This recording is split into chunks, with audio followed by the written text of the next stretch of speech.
Hello dear friends, मैं doctor कांचन दुरुक्कर। मैं स्त्री रोग तज्ञ और टेस्ट ट्यूब बेबी कंसल्टेंट हूँ और पिछले 10 वर्ष से पुणे में कार्यरत हूँ।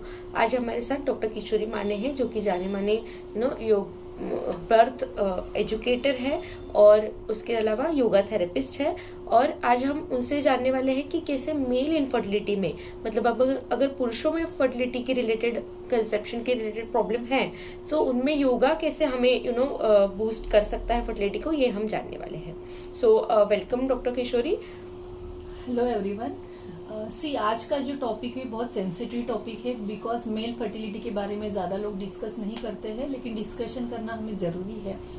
आज का जो लाइफस्टाइल है, सीडेंटरी लाइफस्टाइल है, उसकी वजह से स्ट्रेस बढ़ चुका है और उसका डायरेक्टली इफेक्ट जो होता है मेल फर्टिलिटी के ऊपर होता है, स्पर्म काउंट के ऊपर होता है एंड स्पर्म मोटिलिटी के ऊपर होता है। सो इसीलिए इनफर्टिलिटी जो है वो बढ़ती जा रही है। सो फर्टिलिटी को बूस्ट करने के लिए हम योगा जो है पोस्चर डेफिनेटली हेल्प करते हैं। ओके, सो क्या क्या ऐसे स्पेसिफिक कुछ योगा पोस्चर है डॉक्टर, जो कि हम लोग पेशेंट को एडवाइस कर सकते हैं या फिर पेशेंट्स वो फॉलो कर सकते हैं? ऐसे कुछ specific yoga posture male partners के लिए होते हैं? यस, मेल पार्टनर के लिए हम जो स्टार्ट कर सकते हैं, सिंपल जो सूर्य नमस्कार जो है, सन सैल्यूटेशन हम जिसे कहते हैं, we can start with the sun salutation. At least 12 to 14 Surya Namaskar से हमें हमारा जो योगा का जर्नी है वो स्टार्ट करना है। देन बहुत सारे आसनास होते हैं, लाइक नौकासन होता है जिसे हम बोट पोज कहते हैं। वो जो आसन होता है वो हमारे ओलिगोस्पर्मिया के जो पेशेंट है उनके लिए बहुत ही बेनिफिशियल है। ग्राइंडिंग पोज है, बटरफ्लाई पोज है, ये भी बहुत इंपॉर्टेंट आसनास होते हैं कि जो रिप्रोडक्टिव सिस्टम को ब्लड फ्लो इंक्रीज करते हैं और मेल का जो फर्टिलिटी जो है वो एनहांस करते हैं। अगेन वज्रासन एक आसन है, वो भी बहुत इंपॉर्टेंट आसन है जिसके वजह से ब्लड सर्कुलेशन बढ़ता है रिप्रोडक्टिव सिस्टम को, और इरेक्टाइल डिस्फंक्शन है तो उसमें भी वो बहुत ज्यादा बेनिफिशियल होता है। ओके, सो हमने देखा है डॉक्टर कि जो जब भी मेल इनफर्टिलिटी रहती है उनको बताया जाता है कि ऐसा आपके रिलेटेड प्रॉब्लम, तो वो स्ट्रेस में ज्यादा आ जाते हैं। तो क्या स्ट्रेस रिलीफ करने में भी योगा मदद करता है?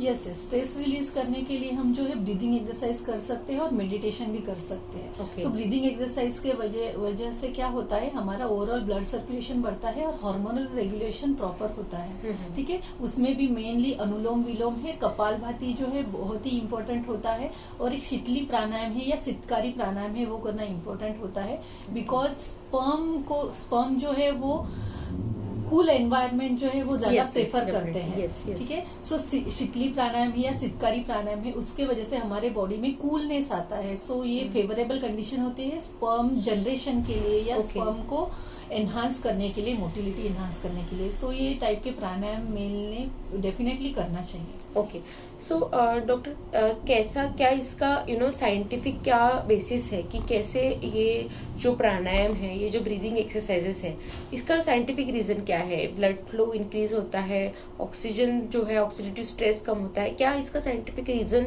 है जिसकी वजह से ये फर्टिलिटी बूस्ट कर सकता है? यस, मेनली जो होता है रीजन जो होता है that is the hormonal imbalance. हमारे बॉडी के अगर हार्मोन बैलेंस कंडीशन में होते हैं तो डायरेक्टली उसका इफेक्ट रिप्रोडक्टिव सिस्टम पे होने वाला है। और जो मेल हार्मोन है दैट इज द टेस्टोस्टेरोन, उसको रेगुलेट करने के लिए ये सभी चीजें लाइक ब्रीदिंग एक्सरसाइज है, उससे ऑक्सीजन सैचुरेशन बढ़ेगा। मेडिटेशन करेंगे या डेली हम योग निद्रा फॉर एटलीस्ट 30 मिनट के लिए करेंगे तो जो स्ट्रेस है वो लेवल कम होगी और हमारे बॉडी में जो हैप्पीनेस हार्मोन है उसकी लेवल डेफिनेटली बढ़ने वाली है और उसका डायरेक्टली इफेक्ट मेल फर्टिलिटी के ऊपर होने वाला है। ओके, सो एंडोर्फिन्स के बारे में हमें बताया डॉक्टर ने कि एंडोर्फिन्स, इसे हम हैप्पी हार्मोन्स भी कहते हैं। सो अब जब भी योगा या फिर एक्सरसाइज ऐसे कोई भी फिजिकल एक्टिविटी में अगर हम इन्वॉल्व होते हैं तो उससे एंडोर्फिन्स जो हैप्पी हार्मोन्स रिलीज होते हैं, उससे आपका बाकी रिप्रोडक्टिव हेल्थ जो है वो प्रॉपर होने में और हार्मोनल बैलेंस जो है वो प्रॉपर होने में बहुत मदद होती है।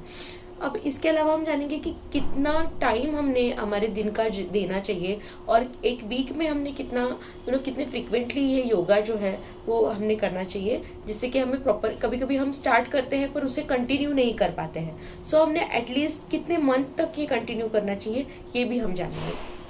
आज के जनरेशन में टाइम बहुत इम्पोर्टेंट होता है. Time is money, we all know that. So अगर आपके पास टाइम नहीं है तो at least thrice in a week yoga आपको एटलीस्ट 40 मिनट के लिए करना चाहिए, and that is for at least 3 month. क्योंकि 15 दिन या 20 दिन करके योगा का इतना इफेक्ट आपको नहीं होने वाला है. सो एटलीस्ट 3 मंथ के लिए थ्राइस इन अ वीक आप योगा कर सकते हो फॉर एटलीस्ट 40 मिनट.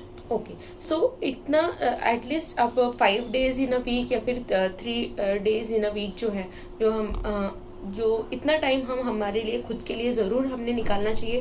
क्योंकि ये जो है वो आपको फर्टिलिटी बूस्टअप करने में हमने देखा है कि बहुत बार अगर आपका वेट ज्यादा है, अगर आपका BMI ज्यादा है, तो BMI ज्यादा होने की वजह से भी होता है कि आपका स्पर्म काउंट, टेस्टोस्टेरोन लेवल ये कम होता है. तो आपका वेट रिडक्शन के लिए भी ये योगा जो है वो हेल्पफुल है. और ये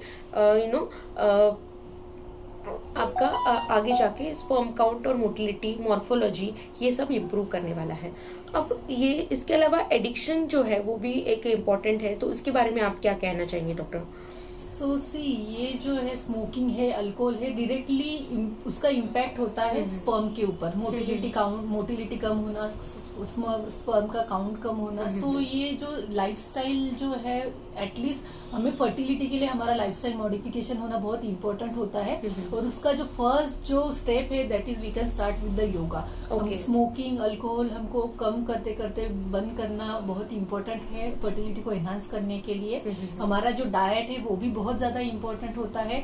डाइट है, डेली जो रूटीन है, लाइक नॉर्मल जो खाने का टाइमिंग है या स्लीपिंग टाइमिंग है, वो भी मॉडिफिकेशन होना बहुत इम्पोर्टेंट है. सो we can increase the male fertility with the help of yogasanas, diet, breathing exercise, meditation and some lifestyle modification. ठीक है, and stress management. So ये complete, it's like a complete package जो होता है for at least 3 month के लिए mail को follow करना बहुत इम्पोर्टेंट होता है. ओके, सो हमने इस वीडियो में एक जाना कि कैसे हम मेल्स, काफी बार हम लोग ऐसा देखते हैं कि जब भी इनफर्टाइल कपल हमारे पास आते हैं तो बहुत सारे इंस्ट्रक्शन जो है वो फीमेल्स को दिए जाते हैं. फीमेल्स के काफी इवैल्यूएशन होते हैं, इवन उनका लैप्रोस्कोपी भी हुआ जाता है.